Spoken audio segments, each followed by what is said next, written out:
العصفورة. يا فرحة الأيام، يا أملي، ما كنت أظن بأن فتاة بحجم عصفورة تستطيع أن تأسرني بقلبها وتقبض بروحي بيديها الصغيرتين.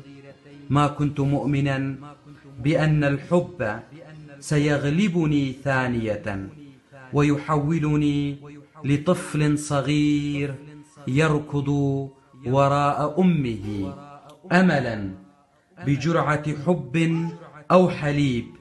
ما كنت مؤمنا بأن السعادة ستقرع بابي، وها هي تقتحم مدني وتقتلع أسواري. فلك أيتها العصفورة، ولراحة كفيك كل أشعاري.